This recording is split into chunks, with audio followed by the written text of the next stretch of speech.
Jesucristo. Es nuestro deseo. Bienvenidos, hermanos, a Daystar, cada uno de ustedes. Qué bueno que nos acompañen. Los que nos están viendo a través de su teléfono o de su computadora, también a través de una de las redes sociales, bienvenidos. Que el Señor los bendiga. Y si están por aquí cerca, ojalá que un domingo, un día, puedan venir con nosotros también aquí y adorar juntos al Señor. Vamos a orar. Padre, gracias por lo bueno que eres. Y porque en tu misericordia, Señor, tú has decidido y has creado este espacio para que te podamos honrar y glorificar. Y Señor, este tiempo que vamos a pasar aquí, que no sea en vano, que podamos aprender, que podamos comprender lo que tú nos quieres enseñar. Cada una de las cosas que ya nos has dicho a través de tu palabra, a través de los cantos, a través de las personas que hemos visto ya, que quede en nuestro corazón y que podamos salir de aquí diferentes, Señor, un día como hoy, siendo transformados por lo que tú haces en nosotros.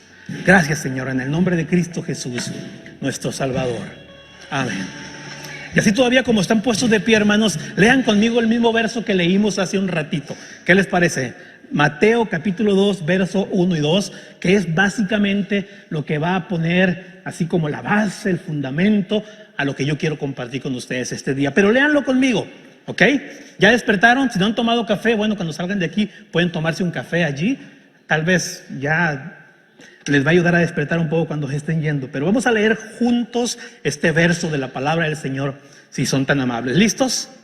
Conmigo, no se me adelante, no vamos a jugar carreras, que tampoco se queden atrás. Vamos a leerlo juntos. Así como cuando estaban en la primaria, en tercero o cuarto grado, que los ponían a hacer una lectura coral juntos, vamos a leerlo juntos. Dice así la palabra del Señor. ¿Listos? Jesús nació en Belén de Judea cuando Herodes el Grande era rey de ese país. En esa época, unos sabios de un país del oriente llegaron a Jerusalén y preguntaron: ¿dónde está el niño que nació para ser el rey de los judíos? Vimos su estrella en el oriente y hemos venido a adorarlo. Tomen sus lugares, hermanos, por favor. Esta historia se encuentra en Mateo capítulo 2. Es una historia muy conocida para muchos de ustedes, de seguro que la han escuchado antes. Es la historia de lo que tradicionalmente nosotros le llamamos los Reyes Magos. Pero bíblicamente no sabemos si eran reyes y tampoco creemos que eran magos. Tampoco sabemos si eran 2 o 3 o 4 o 1 o 2. No sabemos, la Biblia no da esos detalles. Es más que todo la tradición nuestra que nos dice y nos muestra y vemos las fotos y todas esas cosas. Pero no, hermanos, la verdad no sabemos y es parte de lo que a mí me gustaría que ustedes pudieran entender también. Yo sé que en muchos países durante los días estos de Reyes se acostumbra a dar regalos. A lo mejor ustedes vienen de un país en el que Navidad no era tan importante como es aquí y los regalos a los hijos, a los niños se daban el día de Reyes, ¿no? Y aquí yo sé que es costumbre, más al norte donde estamos nosotros aquí, que le ponen galletitas y leche para Santa Claus, pero en muchos de los países donde celebran el día de Reyes le ponen zacatito y agua para los camellos. Son tradiciones diferentes que se tienen, pero se regala.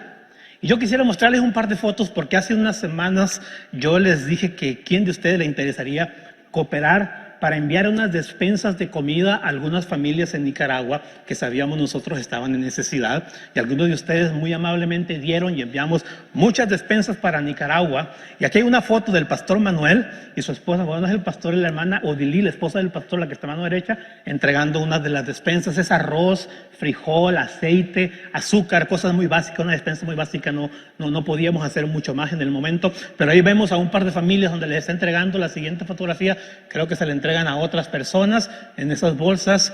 Y estas familias, hermanos, son las personas que viven alrededor del basurero, cerca de la ciudad de Managua. Por ahí ellos viven de eso. La siguiente fotografía es una fotografía de los niños haciendo fila porque familias completas están allí, familias completas buscando cosas en la basura para poder sobrevivir. Y bueno, a esas familias se les envió, y yo le digo gracias de parte de ellos a las personas que estuvieron dispuestos a ayudar y ser parte de este esfuerzo que estamos haciendo para servir a Dios, no nada más aquí, sino en otras partes.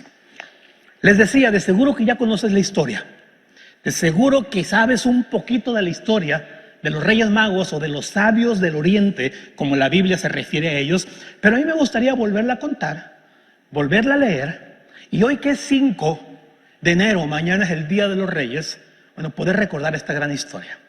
Pero ¿qué historia del Día de los Reyes sería una historia bonita sin rosca de reyes, verdad? La rosca de reyes hace falta. Entonces, cuando salgamos de aquí, al final va a haber un pan, rosca de reyes allá afuera, va a haber café listo para que ustedes antes de irse coman un pedacito de rosca y puedan disfrutar este tiempo aquí con nosotros. Voy a continuar leyendo la historia porque nada más leímos los primeros 2 versos en Mateo capítulo 2, pero quiero leer la historia completa. Y si ustedes tienen Biblia, me quieren acompañar en sus teléfonos, en sus dispositivos, o si son así de que ya se lo saben de memoria, pues qué bueno. O si trajeron Biblia de papel, de piel, de esas así que se cargan todavía, bueno, la pueden leer conmigo en Mateo capítulo 2. Voy a leer los versos del 3 en adelante, que es donde cuenta y está esta historia. Okay. Entonces llegaron estos sabios del Oriente a la ciudad de Jerusalén preguntando dónde está el rey de los judíos, dónde está el rey que había de nacer. Y voy a continuar el versículo 3, así dice: el rey Herodes y todos los habitantes de Jerusalén se pusieron muy nerviosos cuando oyeron hablar de esto. Y hermanos, esto de que el rey se puso nervioso históricamente es comprobable. Herodes era un tipo muy inestable emocionalmente. Era un rey que había sido puesto por el gobierno romano para gobernar sobre el área de Judea, pero era un tipo con sangre fría y con emociones muy variables que no se tentaba el corazón para acabar con cualquiera. Se pone nervioso el rey y se pone nervioso todo el pueblo porque sabían lo que podía pasar. Dice esta lectura todavía, voy a seguir leyendo. Entonces Herodes reunió a los sacerdotes principales y a los maestros de la ley y les preguntó: ¿dónde tiene que nacer el Mesías? Ellos le dijeron: en Belén de Judea, porque así lo anunció el profeta cuando escribió: tú, Belén, eres importante entre los pueblos de Judá, de ti nacerá un príncipe que guiará a mi pueblo Israel. Herodes mandó llamar en secreto a los sabios y averiguó cuándo había aparecido la estrella. Luego les dijo: vayan a Belén y averigüen todo lo que puedan acerca del niño. Cuando lo encuentren, avísenme. Yo también quiero ir a adorarlo. Después de escuchar al rey, los sabios salieron de Belén, hacia Belén. Delante de ellos iba la misma estrella que habían visto en su país. Finalmente la estrella se detuvo sobre la casa donde estaba el niño. Otro dato curioso, ¿verdad? Ya era una casa, ya no están en el pesebre, ya no están en la cueva, ya no están en el establo. Yo sé que en los nacimientos que compramos nosotros, por lo general que pones en tu casa, están la mamá, el papá, José y María, el niño Jesús, los pastores están ahí, unos animalitos y luego los 3 reyes. Bueno, si quieren tener un nacimiento que sea exacto de acuerdo a lo que la Biblia viene o dice, esta tarde cuando lleguen a su casa saquen el nacimiento y por favor con un martillo le rompen los 3 reyes, porque no es cierto, no lo tienen que hacer, pero nada más para que ustedes sepan, los reyes magos no pertenecen bíblicamente dentro de la historia del establo, llegan después, ya están en una casa, se pusieron, dice, finalmente la estrella se detuvo sobre la casa donde estaba el niño, y qué felices se pusieron los sabios al ver la estrella. Cuando entraron a la casa, vieron al niño con María, su madre, y se arrodillaron para adorarlo. Abrieron los cofres que llevaban y le regalaron al niño oro, incienso y mirra. Qué bonita historia, ¿verdad? Es una historia completa que nos cuenta una de las muchas cosas que pasó en la vida de Jesús. Una de las muchas cosas que sucedió en la vida de Jesús. Y yo pienso que esta historia, si la analizamos y la entendemos bien y nos relacionamos con cada uno de los detalles, nos va a ayudar a ser mejores personas. Y estamos predicando una serie aquí en la iglesia que se llama Refinado, porque creemos que Dios, su presencia, su Espíritu Santo, su palabra, la iglesia, todas estas cosas que Dios nos ha dejado, nos ayudan a ser mejores personas. Así como el oro se refina, como el petróleo, el aceite se refina, de la misma manera Dios quiere en nosotros pasarnos por un proceso a través del cual nos vamos a convertir en mejores personas. Y yo creo que la historia esta que estamos hablando hoy te puede ayudar, nos puede ayudar a todos a ser mejores personas. Así que, ¿qué aprendemos de esta historia? ¿Qué aprendemos de los Reyes Magos? ¿Qué aprendo sobre esto? Es lo que yo quisiera hablar. Hay 3 cosas muy personales que yo creo que todos podemos entender claramente cuando vemos esta historia. Yo se las quisiera poder compartir a ustedes. 3 cosas que hicieron estos reyes magos, si los quieres llamar así, y tal vez por la costumbre y la tradición yo me voy a referir muchas veces a ellos como reyes magos, aunque en realidad son unos sabios del oriente. ¿Qué aprendemos de ellos? ¿Qué hicieron ellos que a nosotros nos ayudan a ser mejores personas? Bueno, lo primero que quiero decir es esto, hermanos. Los reyes magos, los sabios del oriente, se humillaron. Se humillaron. Cuando llegaron a la casa donde estaba Jesús, lo primero que hicieron, dice la historia, es arrodillarse.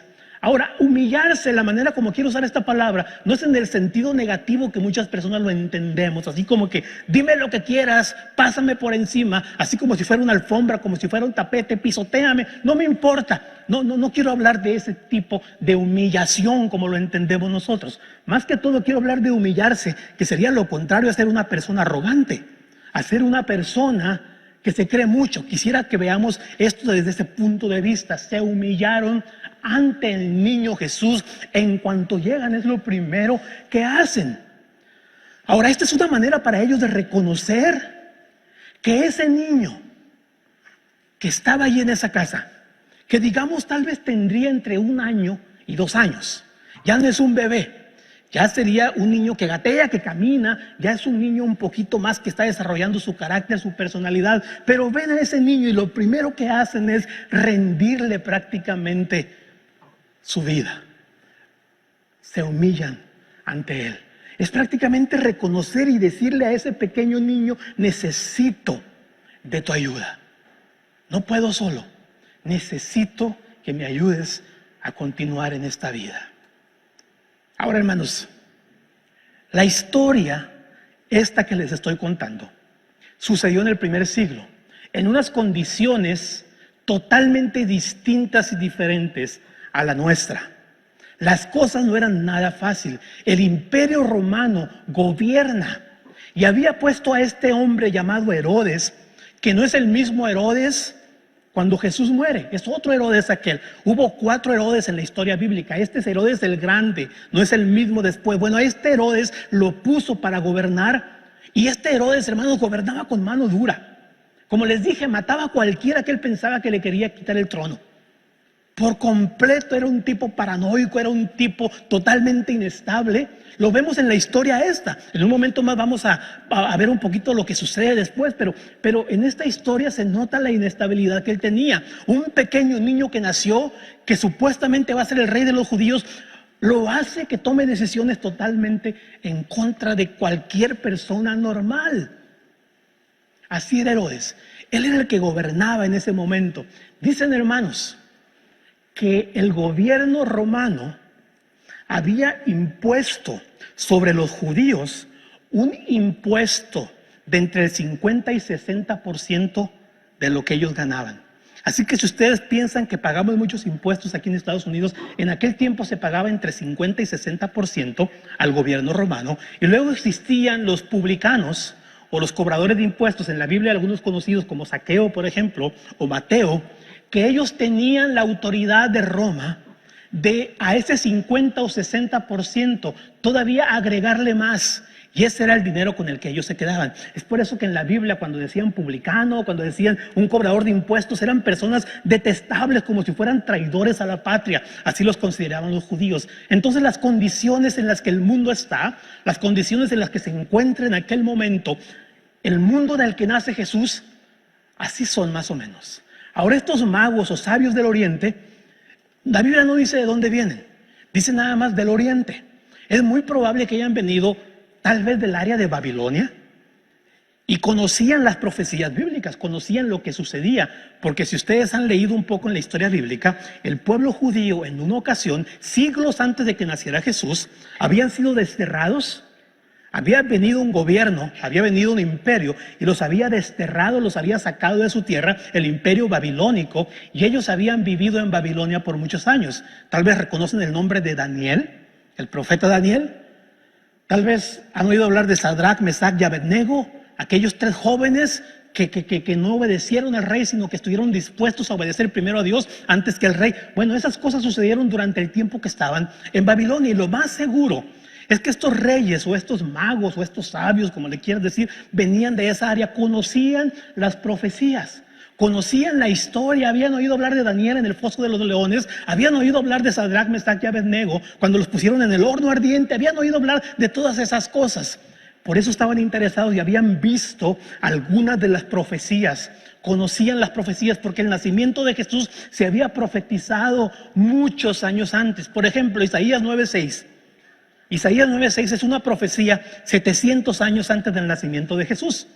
Dice así: porque un niño nos es nacido, hijo nos es dado, y el principado sobre su hombro, y se llamará su nombre admirable, consejero, Dios fuerte, Padre eterno, príncipe de paz. Estos nombres que le da la Biblia a la persona de Jesús cuando Él nazca, de seguro ellos lo conocían, sabían que era un consejero, un admirable, Dios fuerte, Padre eterno, que era el príncipe de la paz. Y luego el verso 7, después de ahí mismo en Isaías 9 dice: su gobierno y la paz nunca tendrán fin. Sabían que era rey. Reinará con imparcialidad y justicia desde el trono de su antepasado David por toda la eternidad. Por eso llegan preguntando: ¿dónde está el rey de los judíos? Porque habían conocido las profecías que se habían dado mucho tiempo atrás. ¿Y qué rey, no, hermanos? ¿Qué rey había prometido Dios que vendría? Consejero, dice la Biblia, Dios fuerte, Padre eterno, admirable será, príncipe de paz. Yo no sé ustedes, hermanos, pero yo siento que nuestro mundo, que nuestro país, que nuestra tierra de donde venimos, muchos de nosotros de otros países, necesitarían un tipo de gobierno como el que Jesús vino a imponer. Pero al igual que en aquel tiempo, lo seguimos rechazando. Tal vez algunos se han preguntado: pero ¿por qué dar una profecía 700 años y tardar tanto en cumplirla? ¿Por qué Jesucristo tardó tanto en venir? ¿Por qué si ya sabíamos desde 700 años antes? ¿Por qué si ya en el huerto de Edén, cuando Adán y Eva habían pecado y Dios había prometido que un día vendría un Salvador que acabaría con el enemigo y con el pecado, por qué tardar tanto tiempo? ¿Será que Jesús llegó tarde? ¿Será que la profecía o la decisión de Dios de intervenir y de venir Dios a la tierra, será que llegó demasiado tarde? Y tal vez en las situaciones que vivimos aquí nosotros algunas veces nos hemos preguntado lo mismo, ¿no? ¿Por qué Dios no llega? ¿Por qué tarda tanto la respuesta de Dios? Si le pides por una enfermedad que tienes, por algún hijo, por alguna hija, por tu relación, tu matrimonio, por tus finanzas, cosas, cualquier asunto, le pedimos a Dios y parece como que no escucha, y uno llega a estas conclusiones: no, Dios tarda. ¿Por qué Dios tarda tanto tiempo? Y es lo que mucha gente se podía preguntar en aquel tiempo también, hermanos: ¿por qué ha tardado tanto? Pero sabes, si leemos la Biblia y buscamos lo que Dios dice, nos vamos a encontrar que a pesar de que a nosotros nos parezca que Dios ha tardado, en verdad Dios no ha tardado. Dios es el dueño del tiempo y Él tiene el momento preciso. Lo que quiero decir es esto: Dios nunca llega tarde y Dios nunca se adelanta.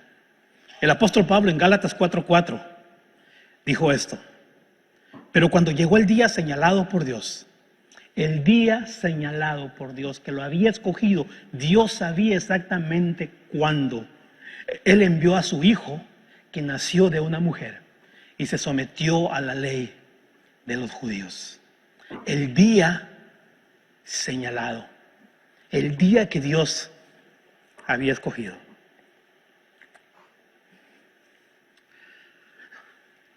Algunos de ustedes que conocen la Biblia y que saben un poco de la Biblia se darán cuenta y entenderán que la Biblia está dividida en dos: Antiguo Testamento y Nuevo Testamento. Son dos secciones grandes.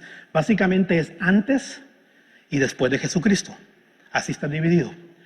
Y si has leído la Biblia, Malaquías es el último libro del Antiguo Testamento, así se llama, Malaquías. Y si tú cierras la Biblia en Malaquías y le das vuelta a la página y la abres en Mateo, es un mundo distinto, totalmente. Haz de cuenta como cuando vas a una obra de teatro y está una escena aquí, y luego bajan el telón y a los 2-3 minutos suben el telón y es una escena totalmente diferente a lo que ves. Haz de cuenta igual. Cuando Malaquías termina su última profecía, ellos han sido dominados, el pueblo de Dios ha sufrido mucho, y el pueblo de Dios han sido dominados por un imperio que se llama el imperio persa. El imperio persa son los que dominan en ese tiempo el mundo. Pero cierra la Biblia y le das vuelta a la página, y cuando llegas al nacimiento de Jesús, ya no existen los persas. Ahora son los romanos. Son los romanos los que tienen igual al pueblo de Dios oprimido otra vez. Totalmente diferente. Entre Malaquías y Mateo aproximadamente hay 400 años. 400 años, es mucho tiempo, 400 años. 400 años donde no hubo profeta, donde no había voz de Dios, donde no había una persona que hablara el mensaje que Dios había traído. Y el pueblo de Israel estaba acostumbrado a constantemente escuchar voz de profetas, constantemente, una vez tras otra. Y 400 años, nada. ¿Qué sucede durante 400 años? ¿Qué pasa en nuestras vidas? En ese momento de espera, cuando yo le pido a Dios y cuando busco y le oro y le pido y le suplico que haga algo en mi vida y no lo hace, pasan días, pasan semanas, meses tal vez, y Dios no contesta. ¿Qué pasa? Bueno, yo espero que en realidad no te desesperes y busques alternativas, sino que confíes en Dios, sigas creyendo en Dios, y esa espera haga que te acerques a Dios, no haga que te alejes de Dios. Y esa es la razón por la que tal vez mucha gente en los días de Dios, en los días de Jesús, pensaban que Dios llegó tarde. Hermanos, es verdad, no siempre recibo lo que le pido a Dios. Dios no siempre me cumple mis peticiones. Dios no siempre me va a responder cada vez que yo le pido. Es verdad, algunos de ustedes lo saben, han pedido por mucho tiempo algo y no lo tienen todavía. Es verdad. Pero ojalá que esta experiencia, ojalá que ese momento en el cual esperas te sirva para que te humilles y te entregues más a Dios, y no para que te alejes más de Dios, que dependas de Dios. Hay momentos en los que nuestro orgullo tiene que ser partido. Yo no soy muy diestro con mis manos en cosas de construcción, de mecánica, de nada de eso. No me dio Dios cuando estaba repartiendo habilidades Dios, y repartió las habilidades de ser diestro en estas cosas. Yo llegué tarde, ya no alcancé nada. Pero muchas veces me aventuro y me arriesgo a hacer cosas y las desbarato y luego ya no las puedo armar, y llega un momento en el que me tengo que tragar mi orgullo y llamar a alguien y decirle: ¿me puedes ayudar? ¿Puedes venir a echarme la mano porque no puedo? Este tiempo de espera muchas veces es igual. Es la oportunidad que Dios me está dando para que me humille ante Él y para que le diga: Dios, no puedo. Señor, necesito de ti. Señor, pensé que podía solo. Dios, creí que lo podía hacer, pero no puedo. Necesito que vengas, intervengas en mi vida y me ayudes a salir adelante. Tal vez esa espera es intencional de parte de Dios. Tal vez esa espera no es un accidente, sino es Dios intencionalmente reteniendo algo para enseñarme una lección. Dice 1 Pedro 5:5, Dios se opone a los orgullosos. Dios se opone a los orgullosos.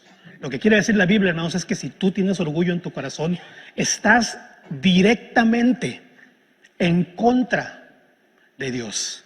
Vas en contra de Dios. Dios se opone a los orgullosos, pero da gracia a los humildes. Luego el versículo 6, ahí mismo, en el mismo capítulo, dice: así que humíllense ante el gran poder de Dios, y a su debido tiempo Él los levantará con honor. Estos sabios llegan a la casa donde está el niño Jesús, y lo primero que hacen es humillarse, inclinarse, arrodillarse, reconocer a Dios, reconocer que Dios es más que ellos. ¿No te gustaría decirle este día al Señor, así con tu corazón, que salga de ti: Señor, te necesito? Señor, te necesito. No puedo. Lo he intentado, he avanzado, me he movido, pero no puedo, Señor. Necesito de ti. Y no estoy diciendo que no puedes en realidad, porque muchos de ustedes han logrado mucho. Véanlos, aquí estamos en este país que no es el nuestro de la mayoría de nosotros. Y entre luchas y jalones y estirones, pero estamos saliendo adelante, sobreviviendo, avanzando. A algunos les ha ido muy bien. Pero aún así, hay cosas que se salen de nuestras manos y no sabemos qué hacer. Dios, te necesito, Señor. Y lo mejor es saber que Dios va a estar allí. Isaías 41:10 dice: no temas, porque yo estoy contigo, no desmayes, porque yo soy tu Dios que te esfuerzo, siempre te ayudaré, siempre te sustentaré con la diestra de mi justicia. Así que estos hombres llegan, los sabios, los reyes, lo primero que hacen es humillarse. La segunda lección que aprendo, hermanos, de estos hombres, no nada más se humillan. Número 2, se rindieron. Se arrodillan en humildad, luego se rinden en manera de adoración. Y dice la Biblia que le presentan 3 regalos como una manera de reconocer su entrega. Eso es lo que hacemos cuando adoramos a Dios. Esto es lo que hacemos cuando nos rendimos. Esto es lo que hago cuando me entrego. Señor, aquí estoy, te necesito, te entrego mi vida. Dice el verso 11, entraron en la casa y vieron al niño con su madre, María, y se inclinaron y lo adoraron. Se rinden, se entregan por completo. Luego abrieron sus cofres de tesoro y le dieron regalos de oro, incienso y mirra. Oro, incienso y mirra. No sé por qué, pero me imagino un baby shower. ¿Han ido a un baby shower? ¿Cuándo fue la última vez que fuiste a un baby shower? Cuando fuiste a un baby shower, ¿viste estos regalos? Le ofrecieron oro, incienso y mirra. Yo nunca he ido a un baby shower en el que den estos regalos. ¿Y sabes cuál es la diferencia? La razón de estos regalos, que ellos reconocían y entendían quién era ese niño que estaba en esa casa. No era un niño común y corriente. No era el típico hijo de vecino. Era el mismo Dios. En esa cama, en esa cuna, en ese lugar, era el mismo Dios que estaba presente y ellos lo entendieron. Y yo creo que muchas de las luchas que tenemos nosotros con entregarnos y rendirnos a Dios es que no hemos entendido quién es Dios. No sabemos bien quién es Dios. Ellos lo entendieron y se los puedo decir porque el tipo de regalo que le traen decía quién ellos creían que Él es. El oro es típico de un rey, sobre todo en aquel tiempo. Los reyes gozaban y disfrutaban y presumían el oro que tenían. Ellos vienen y le ofrecen oro. Yo no sé, pero yo no he estado en ningún baby shower donde alguien venga con un cofre de oro y se lo ofrezcan al niño. Y no nada más le ofrecen oro, le ofrecen incienso. Una de las ofrendas más típicas para una deidad o para un dios en aquel tiempo era quemar incienso. Y vienen delante de Jesús y le traen incienso, reconociendo que no nada más es el Rey de Reyes, sino que es el mismo Dios. Y luego le ofrecen mirra, que era una especie, una planta, una ramita, que la usaban y hacían un ungüento, una pasta, que era para sanar heridas, que era para embalsamar muertos también. Un reconocimiento a que ese niño que está ahí es el Salvador del mundo y que un día va a morir y que un día va a dar su vida en rescate por todos, reconociendo las profecías que decían que sería el Salvador del mundo. Y esa es la razón por la que se pueden entregar, esa es la razón por la que pueden rendirse abiertamente sin ningún problema, porque entienden quién es el que está allí en ese lugar. Y mira, la lucha que tenemos tú y yo constante de rendirnos y de entregarnos a Dios es esa, que no hemos entendido quién es Dios y no lo hemos dejado que sea el Rey, que sea Dios, que sea el Salvador en nuestra vida. Lo tenemos nada más allí Y lo respetamos y vemos la foto que supuestamente es Él y nos sentimos bien, pero no hemos dejado que sea el Rey de Reyes de nuestra vida. No hemos dejado que sea el Salvador, no hemos dejado que sea Dios en nuestro corazón y por eso luchamos mucho con esto. Tal vez por eso no te puedes rendir. Tal vez por eso luchas en darle el control a Dios de tu vida.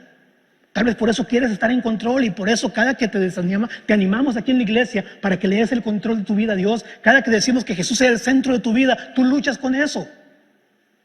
Porque no lo quieres hacer, no lo puedes hacer, sientes que no te corresponde hacerlo, porque no has entendido a Dios bien y no le has dado el lugar que a Dios le corresponde. Entonces estos hombres, los sabios de Oriente, los reyes magos, como le quieras decir, llegan, se humillan, se rinden en adoración.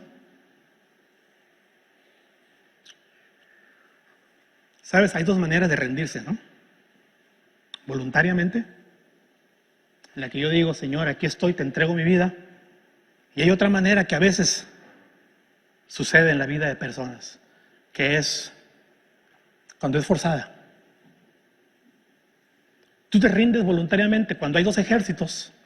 Y uno de los ejércitos dice, no podemos, nos van a ganar, sacan su banderita blanca, ¿verdad?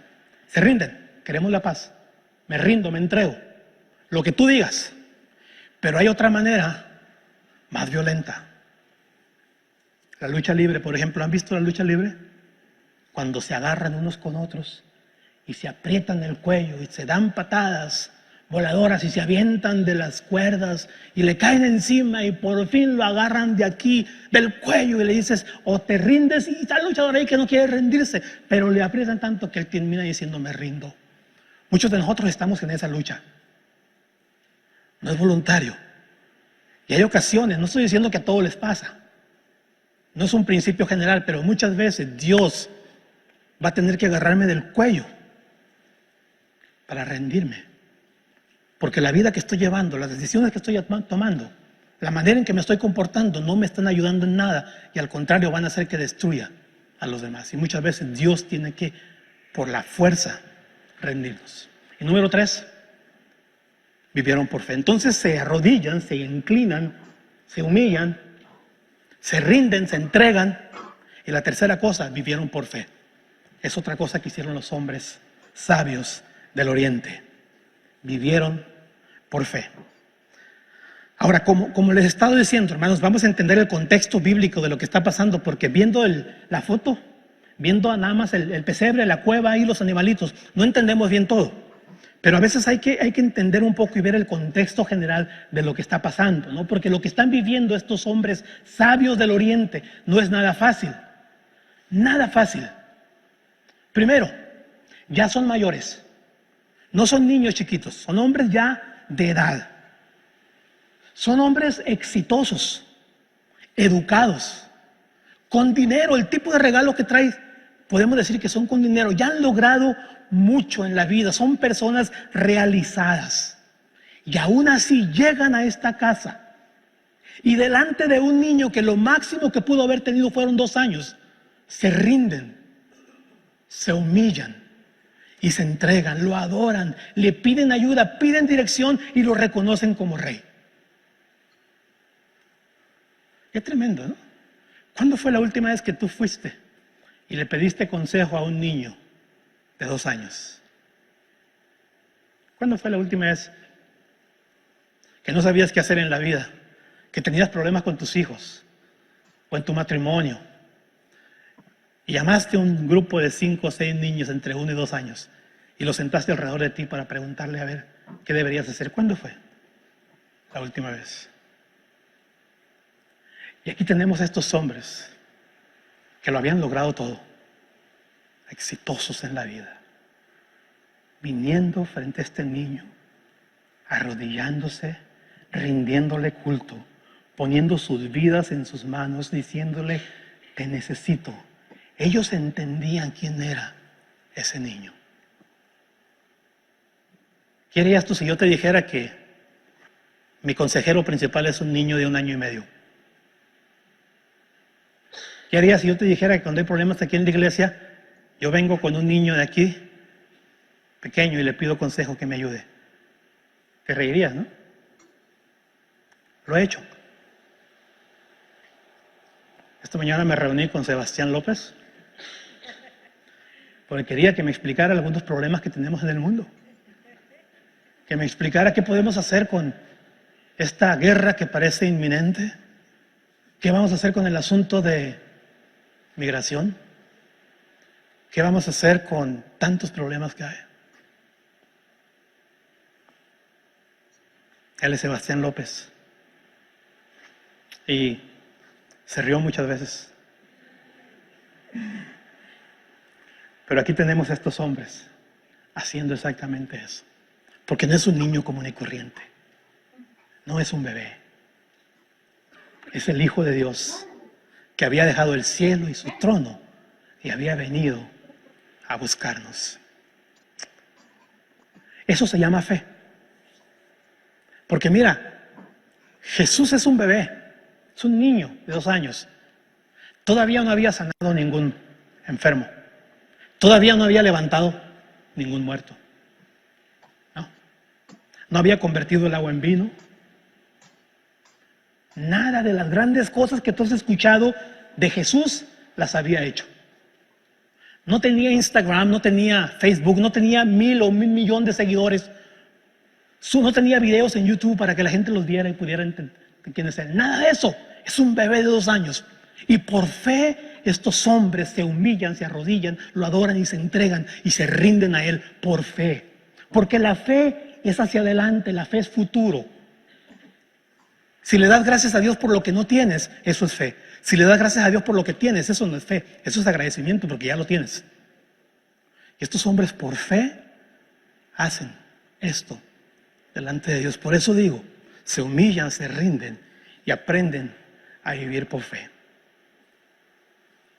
Simplemente un niño viviendo en la casa de sus padres, que todavía estaban muy jóvenes sus papás, en un pueblo pequeño que nadie conocía llamado Belén. Pero ellos creyeron por fe que el mundo cambiaría, creyeron por fe que el mundo jamás sería igual después de que este niño llegara.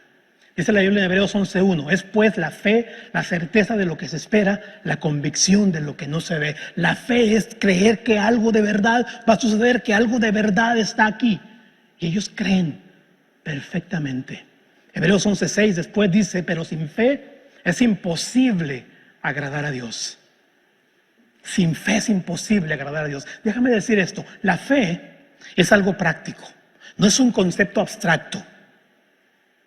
No podemos decir que tenemos fe en Dios y no tener una relación personal con Él. No se puede. Las cosas no funcionan así. No podemos decir que tengo fe en Dios y dejarlo fuera de mi vida. No puedo decir que tengo mucha fe en Dios y que Dios no impacte mi manera de vivir. Si tú eres una persona que dice que tiene fe y que crees en Dios y Dios no está impactando la manera como tú vives todos los días, la manera como hablas, como te diviertes, como gastas tu dinero, si Dios no está impactando la manera en la que tú ves televisión, como hablas con tus amigos, si Dios no impacta eso, no tienes fe, tienes una religión. Es todo lo que tienes, pero no existe una relación personal con Dios, porque la fe personal, la relación con Dios cambia e impacta nuestra manera personal y constante de vivir. Estos hombres permiten que esa fe les impacte su vida diaria. Volvamos a la historia. ¿Recuerdan a nuestro amigo Herodes? ¿Recuerdan lo que les dijo? Investiguen dónde está. Vayan a buscarlo porque ¿qué? Cuando lo encuentren, vengan y díganme a mí porque yo también, dijo Herodes. Me imagino que así estaba haciendo changuitos por atrás, no con los dedos. Yo también quiero ir a adorarlo. Yo también quiero ir a adorarlo. Dice el versículo 12, así termina esta historia de los reyes. Es la última vez que volvimos a hablar de ellos, es lo último que sabemos en la historia de ellos. Versículo 12, Dios les avisó a los sabios en un sueño que no volvieran al palacio de Herodes. Ellos entonces regresaron a su país por otro camino. Por otro camino. Obedecieron y regresaron a Dios por otro camino. Yo sé que estamos en días de resoluciones y de prometernos cosas y de decir este año y ahora sí, y yo sé que fallé, pero ahora sí. Tal vez eso debería ser una resolución, otro camino. Tal vez el camino del año pasado ya no funciona. A lo mejor intentaste hacer las cosas a tu manera. A lo mejor el mismo camino que transitabas una y otra vez, ya te diste cuenta que no funciona. Estos hombres permitieron que Dios cambiara su camino. Inteligentes, astrónomos, entendían el cielo. No eran Walter Mercado, no eran ese tipo de que todo lo que te doy y todo eso. No eran esos. Eran astrónomos que sabían la posición de las estrellas y entendían cómo funciona esto. Y aún así, de ser tan inteligentes, permiten que Dios, en este momento personificado en un bebé, en un niño de 2 años, cambie el rumbo de su vida. Eso es lo que hace la relación con Dios, cambia por completo. Así que por eso tal vez lo que tú deberías, lo que yo debería, muchos de nosotros ponernos como resolución es otro camino, porque lo que ya hice no funciona. Y al igual que ellos, permitir que Dios nos muestre una manera diferente, algo distinto para hacer. Así que para terminar este día, hermanos, tengo 3 palabras para ti este año. Y lo digo de esta manera porque he estado viendo mucho en las redes sociales que se preguntan: ¿cuál es tu palabra para este año? ¿Cuál es tu palabra para este año? ¿Cuáles son? Bueno, tengo 3 palabras para ti para este año. Y no es que tengas que hacerlo, son 3 sugerencias. Aquí están. Una es humillarse. Ya hablamos, los hombres sabios del oriente se humillaron. La segunda palabra es rendirse. Ellos se rindieron. Y la tercera palabra es vivir por fe. Estos hombres vivieron por fe. ¿Quieren que se la repita una vez más? Humildad, entrega, fe. Esta es la historia de estos hombres. Esto es lo que nos enseñan, esto es lo que podemos aprender. Y tal vez este año apenas estamos empezando. 5 días no es nada todavía. Son muchos días que vamos a vivir. Y por si no sabían, este año nos regaló un día más porque es año bisiesto. Febrero tiene 29 días. Humíllate ante el Señor. Ellos lo hicieron. A pesar de su educación y de sus éxitos y de sus diplomas y de todas las cosas que tenían, se humillaron ante Dios. Rindieron su vida, se entregaron por completo y vivieron por fe. Permitieron que esa relación con Dios impactara su vida en todo lo que ellos hacían. Humíllate ante Dios, ríndete ante el Señor, vive por fe. ¿Por qué no comienzas de esta manera, refinando tu relación con Dios? Lo haces de esta manera, reconoces ante Dios que lo necesitas, me entrego por completo ante Él, le ofrezco mi vida completa por fe. Porque hay muchas cosas que no entiendo, hay muchas cosas que no sé, pero por fe le digo al Señor, te voy a obedecer. Señor, por fe voy a hacer lo que tú me pidas. Aunque muchas veces no entiendo lo que está sucediendo, por fe, Señor, lo quiero hacer. ¿Por qué no piensas por ti en un momento? Breve, ahí donde estás, en tu vida, en ti. Cierra todas las demás ventanas que tengas abiertas, pensando en las demás personas o en las muchas preocupaciones, y por un momentito enfócate en ti, tu relación con Dios, en lo que está pasando en ti este nuevo año, nueva década, fresco todavía, huele a nuevo, una gran oportunidad que Dios nos da.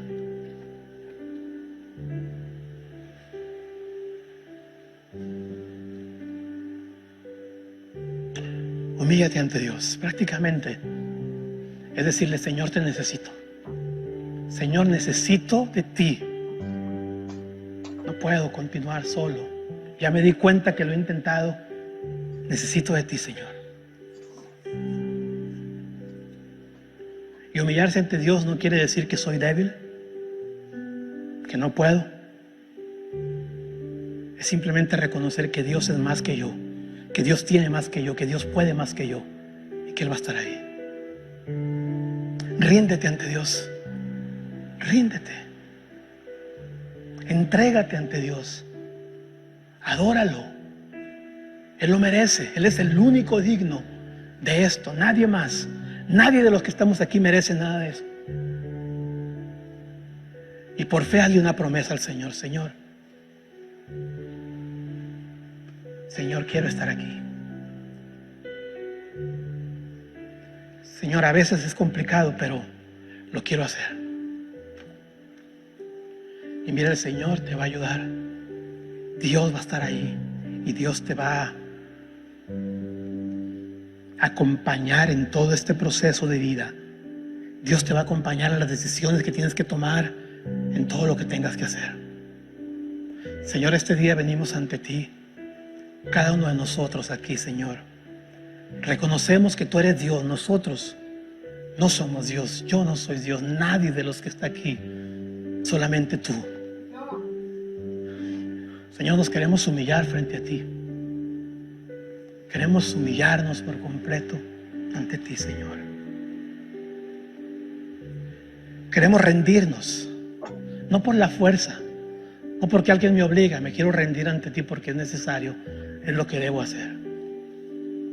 Señor, también quiero vivir por fe mi vida, no nada más en lo que yo sé, en lo que yo creo, sino lo que tú dices, las cosas que tú me has enseñado. Y al igual que estos hombres sabios del oriente, Señor, cuando tú me hables, escuchar, cuando tú me muestres el camino, estar dispuesto a cambiar, estar dispuesto, Señor, a dar ese paso que tengo que dar.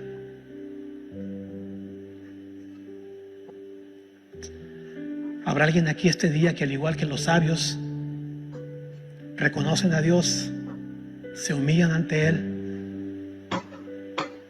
Habrá alguien aquí que, al igual que los sabios, quiere rendir su vida, entregar su vida a Dios. Habrá alguien aquí que, al igual que los sabios, dice: voy a vivir por fe, voy a seguir lo que tú me estás diciendo. Señor, te reconozco como el Señor de mi vida. Sé que no eres ese niño nada más que nació en esa cuna, en ese pesebre. Sé que eres el Rey de Reyes, el Señor de Señores. Te reconozco.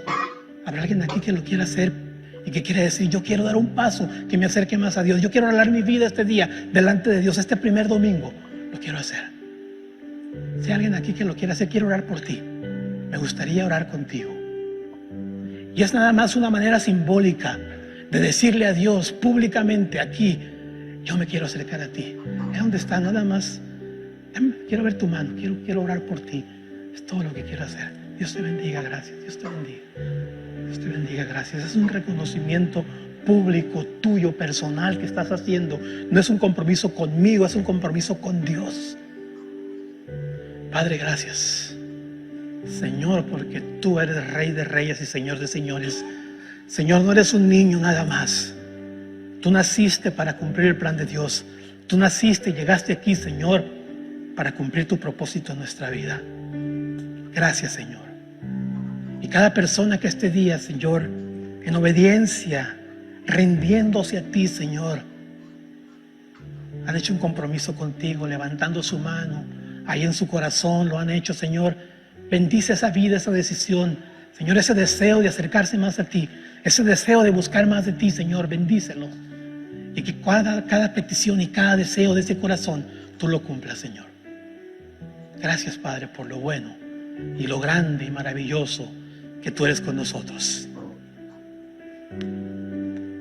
Cuando nos vamos de aquí, Señor, llévanos con bien a nuestros hogares, despídenos de este lugar y permite, Señor, que tengamos una excelente semana, bendecida, a tu lado, buscando de ti siempre. También, Señor, las ofrendas que en un momento más se van a levantar en tus manos, Señor, las quiero dejar, y me gustaría, Señor, pedirte que las bendigas, que las multipliques, y que tú, Señor, nos des más para poder compartir con las personas que hagan falta, y que tu iglesia y tu obra pueda seguir adelante siempre, Señor.